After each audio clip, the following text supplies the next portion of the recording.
ঈশ্বরকে জ্ঞানীরা, বুদ্ধিমানেরা অনেক নামে ডেকে থাকে। অর্থাৎ হিন্দু ধর্মগ্রন্থ বলছে, বিশেষ করে ঋগ্বেদ, যে ঈশ্বর একজন, ঈশ্বরের অনেক নাম আছে, আর এই নামগুলো ডেকে থাকে মূলত বুদ্ধিমান ব্যক্তিরা। ঈশ্বর একজন, মূল কথা হচ্ছে এটাই। অনেকগুলো নাম আছে, সেটা ভিন্ন বিষয়। হিন্দু ধর্মগ্রন্থের আর একটি বেদ আছে, যেটার নাম অথর্ব বেদ। মন্ডল নম্বর 13, সূক্ত নম্বর 4, মন্ত্র নম্বর 16 থেকে 21। পরিষ্কার শ্লোকটি বলছে, না দ্বিতীয়া না তৃতীয়া না চতুর্থ না পুচ্ছতে না পঞ্চম না ষষ্ঠঃ না সপ্তম না পুচ্ছতে না অষ্টম না নবম না দশম না পুচ্ছতে তামিদম নিজাতাম সাহাসায় একি একিহা। তিনি ঈশ্বর, তিনি 2 নন, 3 নয়, 4 নয়, 5 নয়, 6 নয়, 7 নয়, 8 নয়, 9 নয়, 10 নয়। তিনি তো একজন, আর তিনি গোটা বিশ্ব জগতের সৃষ্টি করেছেন। যেমন পবিত্র গ্রন্থ বলছে ওয়ালা তা কুলসি সালাসা, তোমরা আল্লাহকে 3 বলিও না। এখানে শুধু 3 এর ক্ষান্ত হননি হিন্দু ধর্মগ্রন্থ। 2 না, 3 না, 4 নয়, 5 নয়, 6 নয়, 7 নয়, 8 নয়, 9 নয়, 10 নয়, তিনি তো মাত্র একজন। হিন্দু ধর্মগ্রন্থ বলছে। হিন্দুদের আরো একটি পবিত্র গ্রন্থ, সেটা বলে উপনিষদ। পৃথিবীতে 108টি উপনিষদ আছে। আমাদের যেটা লাইব্রেরি, সেখানে টোটালে 38খানা উপনিষদ আমরা একত্রিত করতে পেরেছি। আলহামদুলিল্লাহ আমাদের এটা আছে। তার মধ্যে শ্বেতা সূত্র উপনিষদ, অধ্যায় নম্বর 3, শ্লোক নম্বর 2, পরিষ্কার সেখানে বলছে, একিহি রুদ্র না দ্বিতীয়া না তাহুস্তাহ ইমামুল লোকানি শাতা ঈশা ঈশানিবিহি। একিহি রুদ্র না, এই গোটা বিশ্ব জগতের স্রষ্টা তিনি তো যেমন মাত্র একজন। দ্বিতীয়া না তাহুস্তাহ, দ্বিতীয় কেউ নেই। ইমামুল লোকানি শাতা ঈশা ঈশানিবিহি, আর গোটা বিশ্ব জগতের সৃষ্টি করে তিনি পরিচালনা করছেন, তিনি কেবলমাত্র একজন। সেটা সূত্র উপনিষদ, অধ্যায় নম্বর 3, শ্লোক নম্বর 3, ধাপা ভূমি জানায়ান দেবা একিকাহা। দায়বা আসমান, ভূমি জমিন, জানায়ান সৃষ্টিকর্তা, দ্য ক্রিয়েটার, একিকাহা উপরে তিনি কেবলমাত্র একজন, দ্বিতীয় কেউ নেই। পরিষ্কার হিন্দু ধর্মগ্রন্থ বার করে বলছে ঈশ্বর একজন, দ্বিতীয় কেউ নেই। আসমান জমিন সমস্ত কিছু সৃষ্টি করেছেন সেই এক ঈশ্বর, অর্থাৎ আল্লাহ সুবহানাহু ওয়া তাআলা। মুসলিমদের সাথে হিন্দুদের আরো একটি ধর্মগ্রন্থ, ছান্দোগ্য উপনিষদ, অধ্যায় নম্বর 6, শ্লোক নম্বর 2, মন্ত্র নম্বর 1, ইক্তম এবং অদ্বিতীয়ম। স্রষ্টা মাত্র একজন, দ্বিতীয় কেউ নেই। সার্বিকভাবে যদি আমরা শুধুমাত্র রেফারেন্স টানি আর এই শ্লোকগুলি অনুবাদ করে শোনাই, কয়েক ঘন্টা ধরে শুধু আল্লাহ সুবহানাহু ওয়া তাআলা সৃষ্টিকর্তা যে একজন, এটা মানে বলে শেষ করতে পারবেন না, এত জায়গাতে আছে। তবে আমরা বিভিন্ন গ্রন্থ থেকে মাত্র 4টে করে আমরা শ্লোক টানছি। বেদ থেকে 4টে টানলাম, উপনিষদ থেকে 4টা, এটা আমরা টানবো শ্রীমদ ভাগবত গীতা থেকে।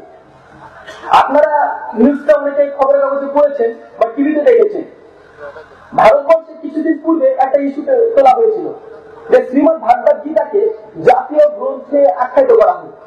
শুনেছি তো, যারা সচেতন মুসলিম আছেন, যারা শিক্ষিত সমাজ আছেন, তারা জানেন যে ভারতবর্ষে একটা ইস্যু তোলা হয়েছিল যে শ্রীমদ ভাগবত গীতাকে জাতীয় গ্রন্থ করা হোক। শ্রীমদ ভাগবত গীতাতে 18খানা অধ্যায় আছে, আর টোটালে 700খানা শ্লোক আছে, 700খানা শ্লোক। তো তারা বলছে এই ধর্মগ্রন্থটিকে জাতীয় গ্রন্থে আখ্যায়িত করা হোক।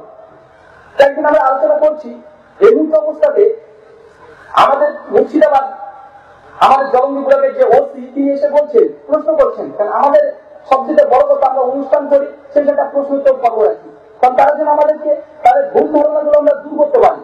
তো তিনি প্রশ্ন করছেন যে ব্রাদার রাহুল, ভারতবর্ষে একটা ইস্যু চলছে যে শ্রীমদ ভাগবত গীতাকে জাতীয় গ্রন্থ করা হোক, আপনার মতামত কি? ক্রিটিক্যাল প্রশ্ন তিনি করছেন যে আপনার মতামত কি? তিনিও বলতে পারছেন যে আমি মুসলিম, আমি তো কখনো মানবো না, মানবো না। কোন খ্রিস্টানকে যদি প্রশ্ন করে যে পবিত্র কোরআন ভারতবর্ষের জাতীয় গ্রন্থ হবে, আপনার মতামত কি? খ্রিস্টান কি বলবে? তিনি তো মানতে চাইবেন না। আমাকে প্রশ্ন করলেন, আমি তাকে শুধুমাত্র যুক্তি দিয়ে বোঝালাম যে ভাই শ্রীমদ ভাগবত গীতা জাতীয় গ্রন্থ হবে, এটা আমাদের মুসলিমদের কোনো আপত্তি নেই। সমস্যা কোথায়? ভারতবর্ষের জাতীয় গ্রন্থ হবে, সমস্যা নেই। সমস্যা হচ্ছে এটাই, স্বয়ং আপনি যে পোশাকটা পরে আছেন, এই যে 3টে স্টার আছে, এটার মানে পরিপন্থী একটি কথা বলছেন। কেন? ভারতবর্ষের সংবিধান 25 নম্বর ধারা সেকশন ABC পরিষ্কার ভাবে এবং 153 পরিষ্কার ভাবে বলছে যে ভারতবর্ষ এমন একটি সেকুলার ধর্ম যেখানে মানুষ যে কেউ যে কোনো ধর্ম পালন করতে পারে, কাউকে কোনো কিছু জোরপূর্বক চাপিয়ে দেওয়া যাবে না। অর্থাৎ ভারতবর্ষের মাটিতে যদি আপনি শ্রীমদ ভাগবত গীতাকে জাতীয় গ্রন্থ করে দেওয়া হয়, তাহলে সমস্ত মানুষ, হিন্দু হোক, মুসলিম হোক, বৌদ্ধ হোক, জৈন হোক, খ্রিস্টান হোক, সবার করে এই জাতীয় গ্রন্থ বলে আমাদেরকে বলতে বলতে হবে, কিন্তু ভারতবর্ষের সংবিধান বলছে না। যদিও শ্রীমদ ভাগবত গীতা একটা ধর্মগ্রন্থ, অবশ্যই এটা ভারতবর্ষের সংবিধানে এটা পরিপন্থী একটি কথা বা রায় দিয়েছেন, সে যে দিক। দুই, স্বয়ং যদি শ্রীমদ ভাগবত গীতাকে জাতীয় গ্রন্থ করা হয়, এটা স্বয়ং শ্রীমদ ভাগবত গীতাকে পরিপন্থী একটি রায়। কেন?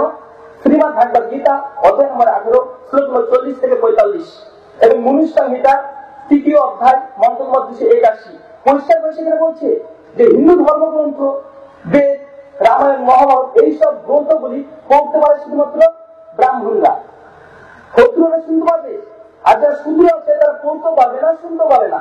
আর বিশেষ করে মনুষ্য গীতা 3য় অধ্যায় 281 নম্বর মন্ত্র বলছে, কোন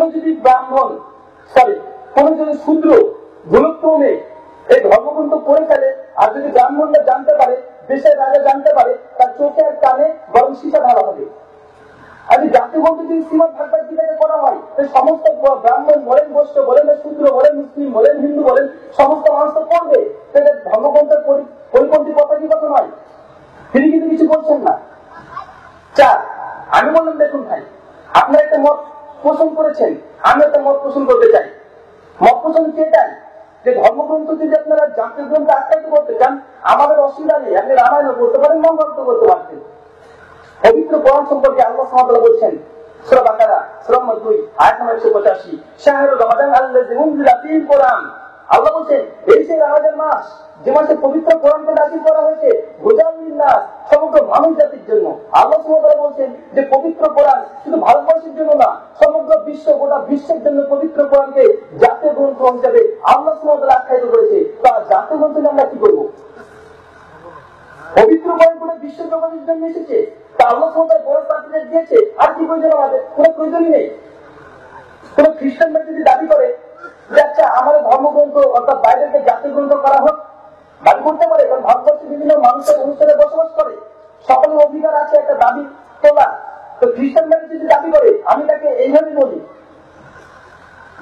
যে খ্রিস্টান ধর্ম জাতীয় গ্রন্থ হিসেবে আখ্যায়িত হবে, এটা খ্রিস্টান ধর্ম অর্থাৎ বাইবেলের বিরুদ্ধে চলে যায়। কেন? বাইবেলের একটি অধ্যায় আছে new testament, gospel of Matthew অধ্যায় নম্বর 10 শ্লোক নম্বর 5 থেকে 6 এবং 15 অধ্যায় 10 অনুচ্ছেদ। সেখানে বলছে যীশু খ্রিস্ট, স্বয়ং যীশু খ্রিস্ট তাদের বিশ্বাস বলছে যে আমাকে পাঠানো হয়েছে শুধুমাত্র ইহুদিদের জন্য, শুধুমাত্র ইহুদিদের জন্য, অর্থাৎ ওরা বিশ্ব জগতের জন্য যীশু খ্রিস্টকে পাঠানো হয়নি। তাই যীশু খ্রিস্ট বা বাইবেল যদি বলা হয় যে ইহুদিদের এটা জাতীয় গ্রন্থ, আমাদের মুসলিমদের কোনো আপত্তি নেই। আর যদি কোনো খ্রিস্টানরা দাবি করে ওটা বিশ্ব জগতের জন্য জাতীয় গ্রন্থ বাইবেলটি করা হোক, এটা স্বয়ং বাইবেলের ওই অনুচ্ছেদের বিরুদ্ধে চলে যায়। তাই যে গ্রন্থটি থাকছে ওটা বিশ্ব জগতের জন্য সেটা হচ্ছে পবিত্র কোরআন, অর্থাৎ ইসলাম যেটা দিয়েছে শান্তি, এটা টিকে যাচ্ছে।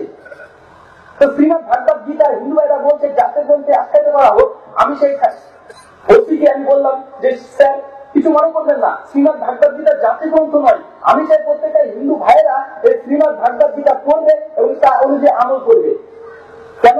শ্রীমদ ভাগবত গীতা অধ্যায় নম্বর 7 শ্লোক নম্বর 17 পরিষ্কার করে সেখানে কৃষ্ণ অর্জুনকে বলছে, একই ভাক্তির বেশির সাথে শুধুমাত্র একজন ঈশ্বর উপাসনা করো, একজনের বন্দনা করো, আর যে একজন ঈশ্বর উপাসনা করে সেই হচ্ছে বুদ্ধিমান, সে হচ্ছে বিবেকবান। অর্থাৎ ধর্মগ্রন্থ জাতীয় গ্রন্থ না, মেনে দেখান একজন ঈশ্বরকে উপাসনা করতে হবে। আর যদি আপনি অনেক ঈশ্বর উপাসনা করেন, আপনি বুদ্ধিমান নয়। শ্রীকৃষ্ণ বলছে শ্রীমদ ভাগবত গীতা অধ্যায় নম্বর 18 শ্লোক নম্বর 62, তামেব স্নানং গুচ্ছা সর্বভাবানি ভারতা তৎ প্রসাদাৎ পরম শান্তি স্থানাং প্রপঞ্চতি শাশ্বতমা। হে অর্জুন, তামেব স্নানং গুচ্ছা, সর্বাত্মক ভাবে ওই ঈশ্বরকে খোঁজো, ওই এক ঈশ্বরকে খোঁজো যাকে পেলে পরম শান্তি স্থানাং প্রপঞ্চতি শাশ্বতমা, যাকে পেলে পরম শান্তি পাবা, পরম শান্তি। আরবি বলেন পরম ইসলাম। ওই ঈশ্বরকে খোঁজো যাকে পেলে তুমি ইসলাম পেয়ে যাবা এবং তুই কি করবা? মোক্ষ লাভ করবা। তামেব স্নানং গুচ্ছা সর্বভাবানি ভারতা তৎ প্রসাদাৎ পরম শান্তি স্থানাং প্রপঞ্চতি শাশ্বতমা, এবং শাশ্বত ধর্ম, সত্য ধর্ম পেয়ে যাবা। হিন্দু ধর্মগ্রন্থ বলছে শ্রীমদ ভাগবত গীতা অধ্যায় নম্বর 18 শ্লোক নম্বর 66, সর্বধর্মাম পরিত্যাজ্য মাম একম শরণং ব্রজ।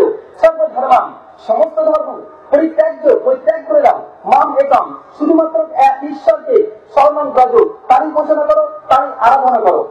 যতগুলি শ্লোক বললাম, আমার কাছে মোবাইল আছে, কারণ মুর্শিদাবাদ বা পশ্চিমবঙ্গে যদি আমরা আলোচনা করি সেখানে বইপত্র নিয়ে যাই সঙ্গে।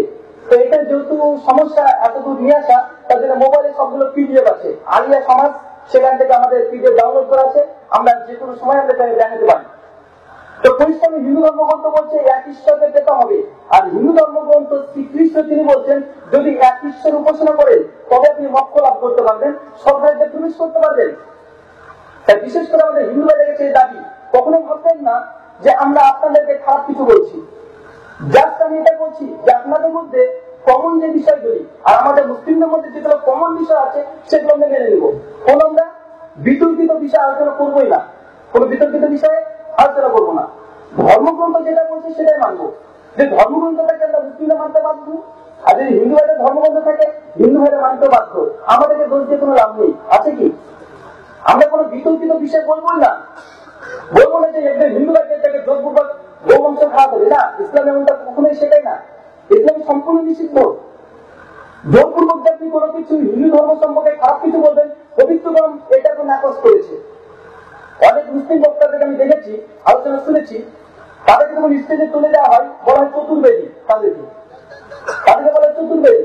আমাকে একজন ভাই ফোন করছে যে ব্রাদার রাহুল, আপনি যে ব্রাদার রাহুল পরে কি লাগাবো? আচ্ছা কি লাগাবো বলতে বলছে আপনি তো চতুর্বেদী, না কি লাগাবো বলুন। আচ্ছা ভাই শুধু বেদ তো আমি বলবো না, আমি বেদের সঙ্গে রামায়ণ বলবো, মহাভারত বলবো, উপনিষদ বলবো, সঙ্গে বাইবেল বলবো, ত্রিপিটক বলবো। তো এতগুলো বাদ দিয়ে শুধু চতুর্বেদী দিয়ে কি করবেন? আর ওই চতুর্বেদী সাহেব এসে স্টেজে এসে বেদ তো পড়া দূরের কথা, তিনি এসে হিন্দু ধর্ম সম্পর্কে এমন তুচ্ছামূলক কথা বলেন যেটা পবিত্র কোরআন কখনো বলে না। পবিত্র কোরআন বলছে সূরা আনাম সূরা নম্বর 6 আয়াত নম্বর 108, আল্লাহ সুবহানাহু ওয়া তাআলা বলছেন যে তোমরা তাদেরকে গালি দেও না, নিন্দা করিও না যারা আল্লাহ ব্যতীত অন্য কারো উপাসনা করে, কেননা তারাও ভুলবশত গালি দেবে আল্লাহ সুবহানাহু ওয়া তাআলাকে। পবিত্র কোরআনের শিক্ষা এটাই যে যারা ভুল উপাসনা করছে তাদেরকে কখনো গালি দিবে না, তাদের প্রতিমাকে দুর্গাকে কখনো গালি দিবে না, লক্ষ্মীকে কোনো সময় গালি দিবে না, সে ঠাকুর মশাইকে কোনো গালি দেবে না। আল্লাহ সুবহানাহু ওয়া তাআলা বলছে যদি তুমি তাদেরকে গালি দিয়ে দাও তারা তোমাকে আক্রমণ করবে। ভুলবশত গালি দিবে আল্লাহ সুবহানাহু ওয়া তাআলাকে, আল্লাহ নিষেধ করছে। তাহলে আল্লাহ সুবহানাহু ওয়া তাআলা আমাদেরকে বিশেষভাবে দাওয়াতি কৌশল শিখিয়েছে, আর আল্লাহ সুবহানাহু ওয়া তাআলা যেটা শিক্ষা দিয়েছে সেটা যদি আমরা অ্যাপ্লাই করি অবশ্যই আমাদের দাওয়াতের কাজ আরো বেশি বেশি করতে পারবো এবং কোনো বাধা বিপত্তি আসবে না, অসম্ভব। আল্লাহ দাওয়াতের কৌশল শিখাচ্ছেন। সূরা ইমরান সূরা নম্বর 3 আয়াত নম্বর 64 আল্লাহ বলেন কুল ইয়া আহলাল কিতাব, বলো এই কিতাবের অনুসারী তাআলাউ ইলা কালিমাতিন সাওয়িন বাইনা ওয়া বাইনাকুম। এই সেই কথাই যেগুলো তোমাদের ধর্মগ্রন্থ আছে এবং পবিত্র কোরআনে আছে। আল্লাহ বলেন যে সিমিলার বিষয় আলোচনা করো, কোনো বিতর্কিত বিষয় নয়। তোমাদের ধর্মগ্রন্থে যে কথা বলছে, তোমার ধর্মগ্রন্থ কি বলছে? হিন্দু ধর্মগ্রন্থ ঈশ্বর এক, দ্বিতীয় নেই, আসো পবিত্র কোরআনের কথা বলছে, এটাতে মেনে নিই। আল্লাহ বলছেন আমরা শুধুমাত্র আলোচনা করবো সিমিলার বিষয়ে, কোনো বিতর্কিত বিষয় না, কোনো উষ্ণতামূলক বক্তৃতা আমরা দেবো না, সাম্প্রদায়িক কোনো কথা বলবো না। আমরা বলা এটা পবিত্র বা নিষিদ্ধ করেছে এই কারণে আমরা বলবো না। অনেক হিন্দু ভাইদেরকে যখন আমরা এরকম বোঝাই তখন বলে যে রাহুল ভাই আমরা তো ঈশ্বরকে অর্থাৎ সৃষ্টিকর্তাকে এক বিশ্বাস করি, বিশ্বাসটা এক করি, তারপরে বিভিন্ন দেবী প্রতিমার আমরা উপাসনা করি, কিন্তু আমি ঈশ্বরকে এক বিশ্বাস করি। তাদেরকে আমরা পাল্টা প্রশ্ন করি যে ভাই যে আপনি ঈশ্বরকে এক বিশ্বাস করছেন কিন্তু অনেক দেব দেবতার উপাসনা করছেন, এটা কি পরস্পর বিরোধী কথা নয়? অর্থাৎ ঈশ্বর একজন, অর্থাৎ তার প্রতিমার আপনি উপাসনা করছেন। ধরুন আপনি একটি বাজারে গেলেন, বাজারে গেলেছেন একটা সুন্দর কোট ঝুলছে, আর আপনি কোটের গিয়ে প্রশংসা করতে লাগলেন, কত সুন্দর কোট, যেমন তোমার হাত তেমন তোমার দেখতে, কত সুন্দর লাগছে। কোটের যদি প্রশংসা করেন ভাই, প্রশংসা কি সঠিক হলো? প্রশংসা করতে চার যিনি কোটটা তৈরি করেছেন তাকে, মানে যারা কত সুন্দর পোশাক তৈরি করেছেন। তো আমাদেরকে মূলত যিনি সৃষ্টি করেছেন তার আমাদেরকে প্রশংসা করতে হবে, তার প্রশংসা করার পরে যে তৈরি করেছে তার প্রশংসা করতে হবে। অর্থাৎ ওরা বিশ্বজগৎ আল্লাহ সৃষ্টি করেছে তার প্রশংসা করতে হবে। আর যে ব্যক্তি একটা কোটটা তৈরি করলো তাকে বলতে হবে আলহামদুলিল্লাহ ভাই কত সুন্দর কোট তৈরি করেছেন, সমস্ত প্রশংসা আল্লাহ, কত সুন্দর তৈরি করেছেন। আগে আল্লাহ প্রশংসা করতে হবে, তারপর সে ব্যক্তি দুজনই প্রশংসার হকদার। কিন্তু আপনারা করছেন কি, শুধু একজন প্রতিমারই উপাসনা করছেন, তাকে শ্রদ্ধা করছেন, ভালোবাসেন, কিন্তু যিনি সত্যিকার ঈশ্বর তাকে ভুলে গেছেন। এটা তো যুক্তি তো বলে না, মানবতা বলে না। তিনি বলছেন না রাহুল ঠিক আছে। আমি বললাম দেখুন দাদা, পৃথিবীতে 33 কোটি দেব দেবতা আছে, সত্যিকার ঈশ্বর যে একজন ধর্মগ্রন্থ বলছে আর কৃষ্ণের কথা অনুযায়ী যে একজন ঈশ্বরকে বিশ্বাস করবে এবং খুঁজে খুঁজে দেখবে কে সত্যিকার ঈশ্বর। শ্রীমদ ভাগবত গীতা অধ্যায় নম্বর 12 শ্লোক নম্বর 4 খুঁজে খুঁজে দেখতে হবে 33 কোটি দেব দেবতার মধ্যে কে সত্যিকারের ঈশ্বর। খুঁজবো কিভাবে খুঁজবো? একটা মানুষ আর বাঁদরের মধ্যে পার্থক্য আছে না? মানুষ আর বাঁদরের মধ্যে দেখতে কিন্তু অনেক একই, খাতার মধ্যে আর একটা বইয়ের মধ্যে পার্থক্য নেই, যদি দেখতে পার্থক্য কিন্তু আছে। তার মানে কিছু এমন কিছু বৈশিষ্ট্য থাকবে যেগুলো স্বতন্ত্র। তদ্রূপ গোটা সৃষ্টি জগৎ আর ঈশ্বর, ঈশ্বর তো স্রষ্টা, তার সঙ্গে সৃষ্টির পার্থক্য অবশ্যই থাকবে। কিভাবে চিনব 33 কোটি দেবদেবতার মধ্যে সত্যিকারের ঈশ্বর? সেখানে আমরা 6খানা পয়েন্ট উল্লেখ করবো। 6খানা পয়েন্ট আপনারা গুরুত্ব সহকারে কথাগুলো শুনবেন, অথবা যদি আপনারা এদিকে এক কান দিয়ে শুনেন আর এদিক দিয়ে বের করে দেন, মানে যেমন কি আল্লাহ সুবহানাহু ওয়া তাআলা অনেকজন বলে এরকম যে আল্লাহ সুবহানাহু ওয়া তাআলা দুটো কান দিয়েছে কেন? এক কান দিয়ে শুনবো, এক কান দিয়ে বের করে দেবো। তো এমনটি নয়, কথা শুনতে হবে, বুঝতে হবে, তদন্ত করতে হবে, তারপর আপনি মানবেন। আমি যে কথা বলছি আপনাদের মানার একটাও প্রয়োজন নেই, যতক্ষণ না পর্যন্ত আপনি নিজে সেগুলো পরীক্ষা করে দেখছেন। একটা আপনাকে মেনে নিতে বলছি না, শুধু শুনে যান আজকে। আর মোবাইলে রেকর্ড হচ্ছে, সেগুলো মিলে দেখবেন। যদি সত্য কথা বলি আপনি মানতে বাধ্য, আর যদি বলেন যে না আমি যেসব কথাগুলো বলছি উল্টা পাল্টা, মানবেন না। এটা আমার তরফ থেকে আমার কথা বললাম। ঈশ্বরকে চেনার জন্য 6টা বৈশিষ্ট্য। প্রথম বৈশিষ্ট্য, যিনি সত্যিকারের ঈশ্বর হবেন তিনি কখনোই জন্মগ্রহণ করবেন না। অর্থাৎ যিনি সত্যিকারের ঈশ্বর হবেন তিনি কখনোই জন্মগ্রহণ করবেন না, কিন্তু ঈশ্বর, তার জন্মগ্রহণ প্রয়োজন নেই। আল্লাহ সুবহানাহু ওয়া তাআলা বলেছেন পবিত্র কোরআন সূরা ইখলাস সূরা নম্বর 112 আয়াত নম্বর 3, লাম ইয়ালিদ ওয়া লাম ইউলাদ, তিনি কখনোই কাউকে জন্ম দেননি এবং তার কাছ থেকে তিনি জন্ম নেননি। অর্থাৎ যিনি সত্যিকার ঈশ্বর হবেন তিনি জন্মগ্রহণ করবেন না, প্রথম বৈশিষ্ট্য। এখন কথা বলছে হিন্দু ধর্মগ্রন্থ শ্রীমদ্ ভাগবত গীতা অধ্যায় নম্বর 10 শ্লোক নম্বর 3। বৈষ্ণবের গীতা বলছে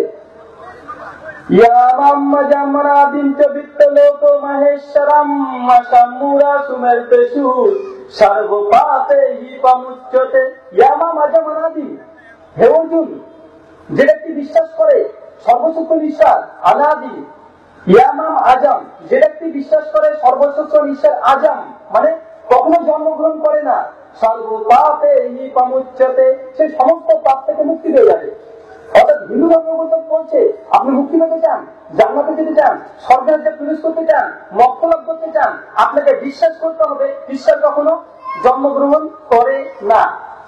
জন্মের পবিত্র কোরআন বলছে, সেটা সূত্র উপনিষদ অধ্যায় নম্বর 6 শ্লোক নম্বর 9, নাতস্য কাশ্চিৎ পাতিরাস্তি লোক না চেতালিঙ্গমসাকারানাম কারণাপাদিকো নাতস্য কাশ্চিৎ জনিতানা দেবিকা, যিনি সত্যিকার ঈশ্বর হবেন তিনি কখনো জন্মগ্রহণ করবেন না। হিন্দু ধর্মগ্রন্থ শ্রীমদ্ ভাগবত গীতা বলছে, উপনিষদ বলছে যিনি সত্যিকার ঈশ্বর হবেন তিনি কখনো জন্মগ্রহণ করবে না।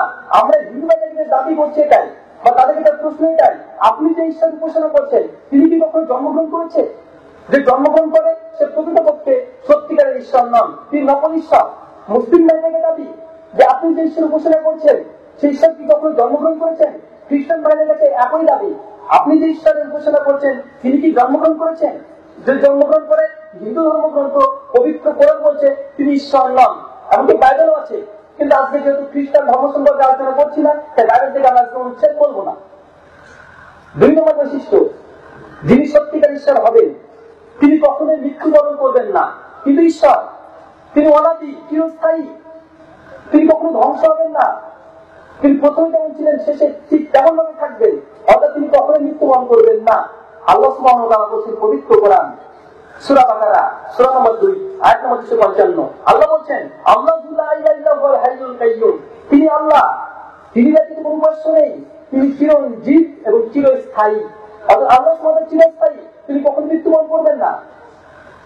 আল্লাহ সুবহানাহু ওয়া তাআলা বলেন পবিত্র কোরআন সূরা রহমান সূরা নম্বর 55 আয়াত নম্বর 26 এবং 27, আল্লাহ সুবহানাহু ওয়া তাআলা বলেন কুল্লু মান আলাইহা ফান ওয়া ইয়াবদা ওয়াজহু রাব্বিকা যুল জালালি ওয়াল ইকরাম, সমগ্র আসমান জমিন পাহাড় পর্বত নদী নালা সমগ্র সৃষ্টি জগৎ একদিন ধ্বংস হয়ে যাবে, কিন্তু আল্লাহ সুবহানাহু ওয়া তাআলা ওয়াজহুন, তার সত্তা, তার মুখমণ্ডল কখনোই তিনি বিনষ্ট হবেন না, ধ্বংস হবে না, সেটা থেকেই যাবে। অর্থাৎ পবিত্র কোরআন বলছে আল্লাহ সুবহানাহু ওয়া তাআলা কখনো বিনাশ হবে না, কোনো ধ্বংস হবে না, তার কোনো মৃত্যু নেই। অর্থাৎ সত্যিকার ঈশ্বরের কোনো মৃত্যু নেই। একই কথা বলছে হিন্দু ধর্মগ্রন্থ শ্রীমদ্ ভাগবত গীতা অধ্যায় নম্বর 4 শ্লোক নম্বর 20, এশাত না বিনাশাতি, যিনি সত্যিকার ঈশ্বর হবেন বলছেন সমগ্র আসমান জমি পাহাড় পর্বত নদী নালা সমস্ত কিছু ধ্বংস হয়ে যাবে, কিন্তু ঈশ্বর স্রষ্টা না বিনাশাতি, কখনই বিনাশ হবে না। অর্থাৎ হিন্দু ধর্মগ্রন্থ বলছে ঈশ্বর বিনাশ হবে না, ধ্বংস হবে না।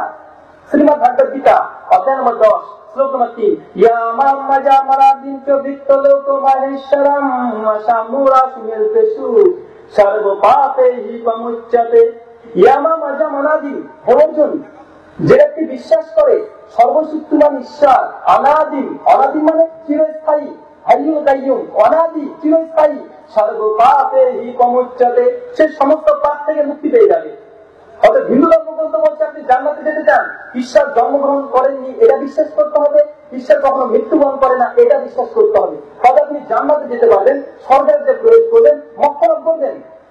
পবিত্র কোরআন বলছে, হিন্দু ভাইদের কাছে আবার প্রশ্ন, আপনি যে ঈশ্বর উপাসনা করেন তিনি কি কখনো মৃত্যুবরণ করেছে? যদি করে থাকে, হিন্দু ধর্মগ্রন্থ বলছে সে প্রকৃতপক্ষে সত্যিকার ঈশ্বর না, তিনি নকল ঈশ্বর। 3 নম্বর পরীক্ষা, 3 নম্বর টেস্ট, 3 নম্বর বৈশিষ্ট্য সত্যিকার ঈশ্বর হওয়ার জন্য, তাকে এই চোখ দ্বারা আপনি পৃথিবীর মাটিতে দাঁড়িয়ে কখনোই দেখতে পাবেন না। অর্থাৎ সত্যিকার যিনি ঈশ্বর হবেন তাকে এই চোখ দ্বারা আপনি দেখতে পাবেন না। আল্লাহ সুবহানাহু ওয়া তাআলা বলেছেন পবিত্র কোরআন সূরা আনাম সূরা নম্বর 6 আয়াত নম্বর 103, আল্লাহ বলেন লা তুদরিকুল আবসার, এই চোখ দ্বারা আল্লাহ সুবহানাহু ওয়া তাআলা দেখা যায় না, তিনি সমগ্র সৃষ্টিজগৎকে দেখছেন। অর্থাৎ আল্লাহ সুবহানাহু ওয়া তাআলাকে এই চোখ দ্বারা আপনি দেখতে পাবেন না। শুধু মানুষ নয়, এমনকি নবী রাসূল তারাও দেখতে পাবেন না, যারা অনেক সম্মানিত তারা দেখতে পাননি। আল্লাহ সুবহানাহু ওয়া তাআলা আগে মুসা আলাইহিস সালাম তিনি একটি অভিযোগ করলেন, একটা আবদার করলেন যে আল্লাহ সুবহানাহু ওয়া তাআলা তোমাকে তুমি বিশ্বাস করি, যদি তুমি একবার দেখা দিতে আমি খুব তৃপ্তি পেতাম।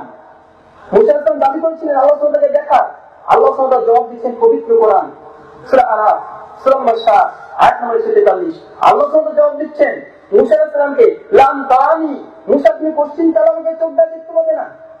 মুসা আলাইহিস সালাম আল্লাহ সুবহানাহু ওয়া তাআলা দেখতে চেয়েছিলেন, আল্লাহ সুবহানাহু ওয়া তাআলা বলছেন না তুমি দেখতে পাবে না আমাকে।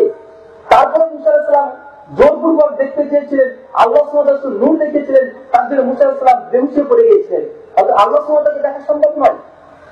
অনেকের মধ্যে ভুল ধারণা আছে যে আমাদের নবী মুহাম্মদ সাল্লাল্লাহু আলাইহি ওয়াসাল্লাম তিনি নাকি আল্লাহ সুবহানাহু ওয়া তাআলাকে এই চোখ দ্বারা দেখেছেন।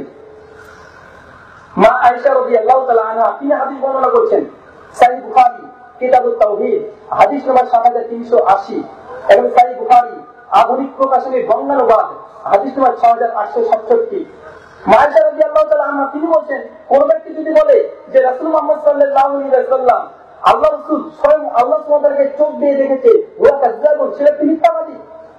মা আয়েশা রাদিয়াল্লাহু তাআলা আনহা বলেন যে কোন ব্যক্তি যদি বলে যে রাসূল মুহাম্মদ সাল্লাল্লাহু আলাইহি ওয়াসাল্লাম এই চোখ দ্বারা আল্লাহ সুবহানাহু ওয়া তাআলাকে দেখেছে, সেটা তিনি মিথ্যাবাদী। পরিষ্কার হয়ে বলছে। তবে পবিত্র কোরআন সূরা কিয়ামা আয়াত নম্বর 23 এবং 24 আমার দ্বিতীয় বিশ্বাস। ওটা যদি পড়েন তাফসিরে ইবনে কাসির এবং তাফসিরে আহসান বাইয়ান, যদি পরে পরিষ্কার বুঝতে পারবেন, যদি আপনি স্বর্গে যেতে পারেন, যদি জান্নাতে যেতে পারেন, কিয়ামতের মাঠে যদি আপনি জান্নাতে চলে যান, আল্লাহ সুবহানাহু ওয়া তাআলাকে আপনি দেখতে পাবেন এই চোখ দ্বারা। কিন্তু এই চোখ এখন এই চোখের মতো না, আল্লাহর চোখ, আল্লাহ সুবহানাহু ওয়া তাআলার পক্ষ থেকে জান্নাতে চোখ দেওয়া হবে, তখন আপনি দেখতে পাবেন। আল্লাহ রাসূল মুহাম্মদ সাল্লাল্লাহু আলাইহি ওয়াসাল্লাম এতটা বসে আছেন এইভাবে। কিছু সাহাবী এসে প্রশ্ন করছেন যে আল্লাহ রাসূল আমরা কি আল্লাহ সুবহানাহু ওয়া তাআলাকে দেখতে পাবো না? আল্লাহ রাসূল মুহাম্মদ সাল্লাল্লাহু আলাইহি ওয়াসাল্লাম সাহাবীদেরকে পাল্টা প্রশ্ন করছেন, দিনের বেলাতে আকাশে কোনো মেঘ থাকে না, সূর্য দেখতে কোনো সমস্যা হয়? সাহাবীরা বলছেন না, তাতে কোনো সমস্যা হয় না। রাত্রিবেলাতে পূর্ণিমার রাত, কোনো মেঘ থাকে না, সেই সময় চাঁদকে দেখতে কোনো সমস্যা হয়? সাহাবা রাদিয়াল্লাহু তাআলা আনহুরা বলছেন না, তাতে কোনো সমস্যা হয় না। যে তদ্রূপ একইভাবে আল্লাহ সুবহানাহু ওয়া তাআলাকে তোমরা দেখবে যদি তোমরা জান্নাতে যেতে চাও, মানে পারো, যদি স্বর্গে প্রবেশ করতে পারো। আর এটা হচ্ছে কিয়ামতের মাঠে আল্লাহ সুবহানাহু ওয়া তাআলা সবচেয়ে বড় নিদর্শন দিয়ে রেখেছেন। মুমিন যারা থাকবেন তার চোখ জুড়ে যাবে, এটা যে মহা পুরস্কার। সহিহ বুখারী কিতাবুল আযান হাদিস নম্বর 854 পরিষ্কার বর্ণনা আছে যে কিয়ামতের মাঠে যে জান্নাতে যেতে পারেন তবে আল্লাহ সুবহানাহু ওয়া তাআলা দেখতে পাবেন, তবে পৃথিবীর মাটিতে দাঁড়িয়ে আপনি কখনো দেখতে পাবেন না।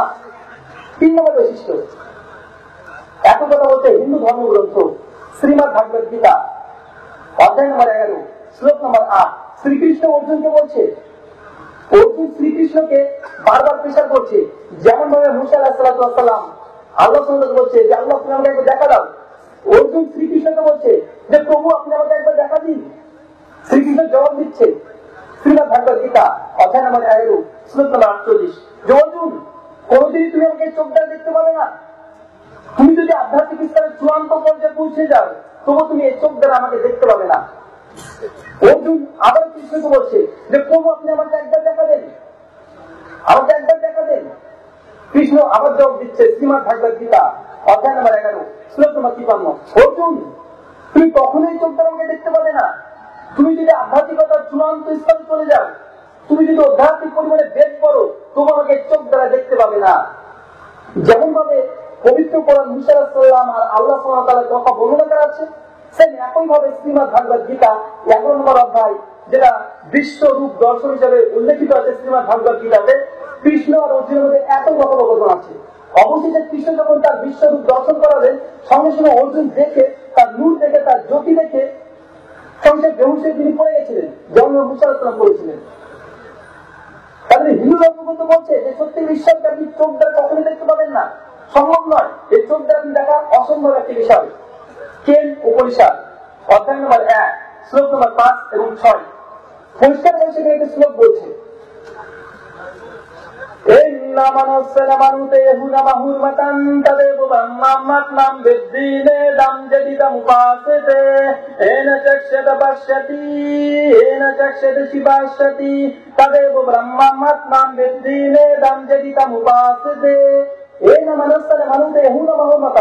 যে ব্যক্তি বলে যে সর্বশক্ত ঈশ্বরকে এই মন দ্বারা কল্পনা করেছি, সে সত্যিকারের সত্যতা ঈশ্বরকে কল্পনা করতে পারেনি।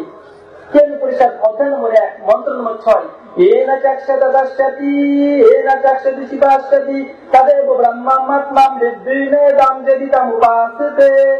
যে ব্যক্তি বলে যে সর্বশক্ত ঈশ্বরকে এই চোখ দ্বারা দেখেছি, সে প্রকৃতপক্ষে সত্যিকার ঈশ্বরকে দেখেনি। কেননা সত্যিকার ঈশ্বরকে এই চোখ দ্বারা দেখা সম্ভব নয়। তাদের ব্রহ্মাত্মাম নির্দিনেদাম দেবীদাম উপাসে। আর যে ব্যক্তি সত্যিকার ঈশ্বরকে দেখার দাবি করে, সে ব্যক্তি হচ্ছে মিথ্যাবাদী। পরিষ্কার যেমন ভাবে হাদিস বলছে, তেমন ভাবে হিন্দু ধর্মগ্রন্থ বলছে সত্যিকার ঈশ্বরকে এই চোখ দ্বারা দেখা যায় না। আর যে দেখার দাবি করে, সে ব্যক্তি মিথ্যাবাদী। অর্থাৎ হিন্দু ঠাকুর এবং প্রহিত যদি হয়, আর সে যদি বলে যে আমি স্বয়ং ঈশ্বরকে চোখ দ্বারা দেখেছি, দর্শন লাভ করেছি, সেও মিথ্যাবাদী। কোন মৌলভী সাহেব, কোন পীর সাহেব, সে যদি বলে যে আল্লাহ সুবহানাহু ওয়া তাআলা দিদার হয়েছে আমি চোখ দ্বারা দেখেছি, সে ব্যক্তিও মিথ্যাবাদী। হিন্দু এবং মুসলিম দুই পণ্ডিত, দুই গুরু এখানে মিথ্যাবাদী। কে বলতে ধর্মগ্রন্থ? আল্লাহ। 4 নম্বর বৈশিষ্ট্য, যিনি সত্যিকার ঈশ্বর হবেন, তিনি কখনোই মানব রূপ ধারণ করে এই পৃথিবীতে আসবেন না। যিনি সত্যিকার ঈশ্বর হবেন, তিনি মানব রূপ ধারণ করে এই পৃথিবীতে আসবেন না। কিন্তু ঈশ্বর তার আসার প্রয়োজন নেই। তিনি কি করবেন? আল্লাহ সুবহানাহু ওয়া তাআলা বলছেন, যখন কোনো কিছু তিনি সৃষ্টি করবেন মনে করে, তখন তিনি শুধু একটি বাক্য বলে, কুন ফায়াকুন, হওয়া সেটা হয়ে যায়। হয়তো তার আদেশ প্রয়োজন হয়, তার পৃথিবীতে এসে বিচরণ করার প্রয়োজন নেই। কিন্তু ঈশ্বর শুধু অর্ডার করবে, সেটা হয়ে যাবে। আল্লাহ পবিত্র কোরআনে একাধিকবার এই কথাটা বলছেন। পবিত্র কোরআন সূরা বাকারা সূরা নম্বর 2 আয়াত নম্বর 117, সূরা ইমরান সূরা নম্বর 3 আয়াত নম্বর 47, সূরা ইয়াসিন সূরা নম্বর 36 আয়াত নম্বর 86। বিভিন্ন জায়গায় আল্লাহ সুবহানাহু ওয়া তাআলা বলছেন, কোন কিছু যখন সৃষ্টি করতে মনে করে, তিনি বলেন কুন ফায়াকুন, হওয়া সেটা হয়ে যায়।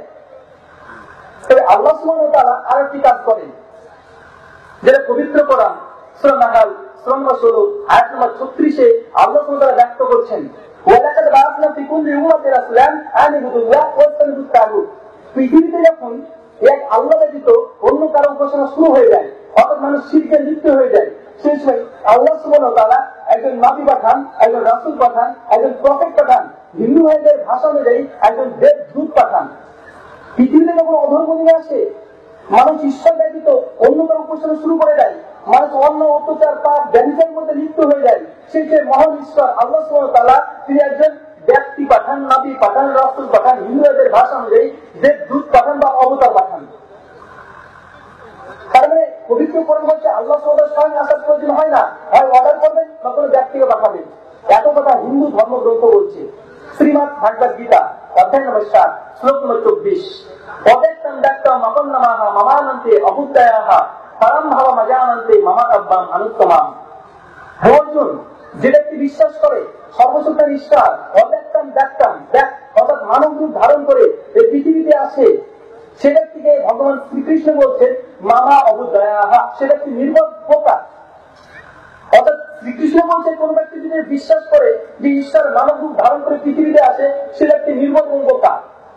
তবে হিন্দু ভাইদের যদি আমরা প্রশ্ন করি যে দাদা, মানুষ কি ঈশ্বর কি পৃথিবীতে মানব রূপ ধারণ করে আসে?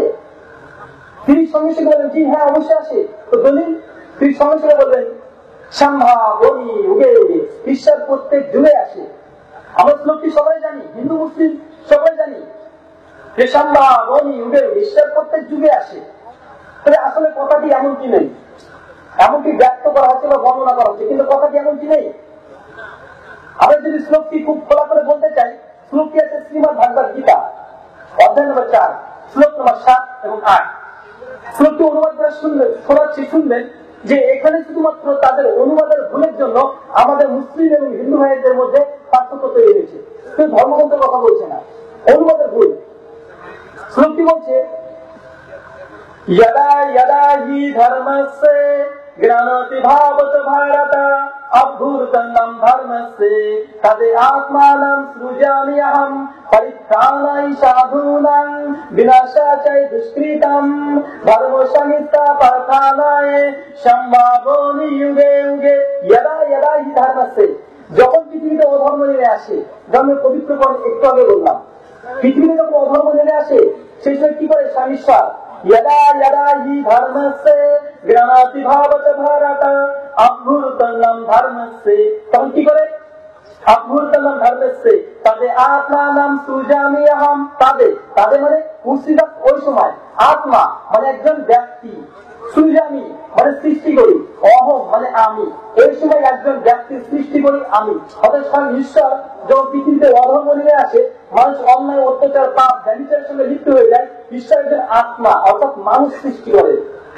কিন্তু হিন্দুরা দুঃখজনক বলে সত্য যে তাদের আত্মা নাম, এই তাদের আত্মা নাম যখন অনুবাদ করছে যে তাদের আত্মা, আপনাকে কেটে দিয়ে তারা পরমাত্মা লাগিয়েছে, মানে সেই সময় ঈশ্বর আসে, অথচ এখানে তাদের আত্মা শব্দ আছে, পরমাত্মা নেই। আত্মা মানে মানুষ আমরা সবাই জানি, পরমাত্মা মানে ঈশ্বর, আল্লাহ সুবহানাহু ওয়া তাআলা ক্ষেত্রে ব্যবহার করা হয়। কিন্তু শ্লোক বলছে তাদের আত্মা নাম, ওই সময় একজন দেবদূত পাঠায়, কেন? পরিত্রাণায় সাধূনাং, সাধুদের রক্ষা করতে, বিনাশায় দুষ্কৃতাম, আর রাক্ষসদের ধ্বংস করতে, ধর্মসংস্থাপনায়, আর ধর্মকে জগৎ প্রতিষ্ঠিত করতে, সম্ভাবয়ামি যুগে যুগে, ঈশ্বর প্রত্যেক যুগে একজন দেবদূত পাঠায়। পবিত্র কোরআন বলছে যেমন ভাবে পৃথিবীতে যখন অধর্ম নিয়ে আসে, মানুষ পাপ ব্যভিচার অন্যায় অত্যাচার করতে শুরু করে দেয়, আল্লাহ ব্যতীত অন্য কারো উপাসনা শুরু করে দেয়, সেই সময় আল্লাহ সুবহানাহু একজন নবী পাঠান। তদ্রুপ একইভাবে ইসলাম একই কথা বলছে। তবে হিন্দু ভাইরা শুধুমাত্র অনুবাদ দিয়ে ভুল করার জন্য শুধুমাত্র মুসলিম এবং হিন্দু ভাইদের মধ্যে আকীদাগত একটা পার্থক্য, ধর্মগ্রন্থে এত কথা বলছে।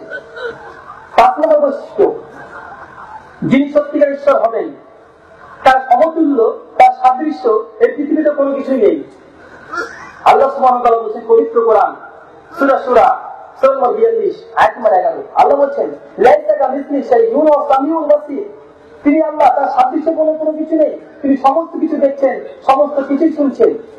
আল্লাহ সুবহানাহু ওয়া তাআলা বলেছেন পবিত্র কোরআন সূরা ইখলাস নম্বর 112 আয়াত নম্বর 4, ওয়া লাম ইয়াকুল লাহু কুফুওয়ান আহাদ, তাহার সমতুল্য কোনো কিছু নেই, তার সাদৃশ্য কোনো কিছুই নেই। আল্লাহ সুবহানাহু ওয়া তাআলা বলেছেন পবিত্র কোরআন সূরা নাহল নম্বর 16 আয়াত নম্বর 74, ফালা তাদরিবু লিল্লাহি আমসাল, সেই আল্লাহ সুবহানাহু ওয়া তাআলার কোনো মিসাল নেই, কোনো উপমা নেই, কোনো মূর্তি নেই, কোনো ছবি নেই, কোনো ভাস্কর্য নেই, কোনো পেন্টিং নেই। আল্লাহ সুবহানাহু ওয়া তাআলা বলেছেন তার কোনো মিসাল নেই, কোনো উপমা নেই। একই কথা বলছে হিন্দু ধর্ম গ্রন্থ যজুর্বেদ অধ্যায় নম্বর 32 মন্ত্র নম্বর 3, শ্বেতা সূত্র উপনিষদ অধ্যায় নম্বর 4 মন্ত্র নম্বর 19, নাতাস্তি প্রতিমাস্তি একটা নাম মহাজ্জাতাহা, নাতাস্তি প্রতিমাস্তি, যিনি সত্যিকার ঈশ্বর হবেন তার কোনো প্রতিমা নেই, কোনো রূপক নেই, কোনো ছবি নেই, তার সমতুল্য, তার সাদৃশ্যপূর্ণ কোনো কিছুই নেই। এক পর্যায়ে ভগবান শ্রীকৃষ্ণের প্রশংসা করতে করতে অর্জুন বলে উঠল শ্রীমদ্ ভাগবত গীতা অধ্যায় নম্বর 10 শ্লোক নম্বর 43, যে প্রভু আপনি গুরুরা গুরু, আপনার সমতুল্য কেউ নেই, আর আপনার সমতুল্য কেউ হতেও পারে না। অর্থাৎ যিনি সত্যিকার ঈশ্বর হবেন তার সমতুল্য, তার সাদৃশ্যপূর্ণ কোনো কিছুই হবে না, যেটা পবিত্র কোরআন বলছে এবং শ্রীমদ্ ভাগবত গীতা এবং অন্যান্য ধর্মগ্রন্থ বলছে। 6 নম্বর বৈশিষ্ট্য, যিনি সত্যিকার ঈশ্বর হবেন তিনি কখনো খাদ্য খাবেন না, কিন্তু ঈশ্বর, খাবার প্রয়োজন নেই। তিনি কখনো ঘুমাবেন না, ক্লান্ত হবেন না, পরিশ্রান্ত হবেন না, কিন্তু ঈশ্বর। এগুলো মানুষের প্রয়োজন, মানসিক ক্লান্তি আছে, মানুষের ক্ষুধার প্রয়োজন হয়, কিন্তু যিনি ঈশ্বর তার এইসবের কোনো কিছুর প্রয়োজন নেই, তিনি কারো মুখাপেক্ষী নন। আল্লাহ সুবহানাহু ওয়া তাআলা বলেছেন পবিত্র কোরআন সূরা আনাম নম্বর 6 আয়াত নম্বর 14, ওয়া ইয়াতামু ইয়াতাম, তিনি সমগ্র সৃষ্টি জগৎকে আহার দেন, তার আহারে কোনো প্রয়োজন নেই, প্রয়োজন হয় না। আল্লাহ সুবহানাহু ওয়া তাআলা পবিত্র কোরআন সূরা জারিয়াত সূরা নম্বর 51 আয়াত নম্বর 58 আল্লাহ সুবহানাহু ওয়া তাআলা বলছে, ইন্নাল্লাহ, নিশ্চয় আল্লাহ সুবহানাহু ওয়া তাআলা হুয়াল রাজ্জাকু যুল কুওয়াতিল মাতিন, সমগ্র সৃষ্টি জগৎকে আহার দান করে থাকেন, তার আহারে কোনো প্রয়োজন হয় না। আল্লাহ সুবহানাহু ওয়া তাআলা বলছেন পবিত্র কোরআন সূরা বাকারা সূরা নম্বর 2 আয়াত নম্বর 255, আল্লাহু লা ইলাহা ইল্লা হুয়াল হাইয়ুল কাইয়্যুম লা তাখুযুহু সিনাতা ওয়ালা নাওম, তিনি আল্লাহ, তিনি ব্যতীত কোনো উপাস্য নেই, তিনি চিরঞ্জীব এবং চিরস্থায়ী, তন্দ্রা কিংবা নিদ্রা তাই কখনই স্পর্শ করে না। অর্থাৎ যিনি সত্যিকার ঈশ্বর হবেন কখনো ঘুমাবেন না, কোনো কিছু আহার খাদ্য খাবেন না। এত কথা হিন্দু ধর্মগ্রন্থ বলছে।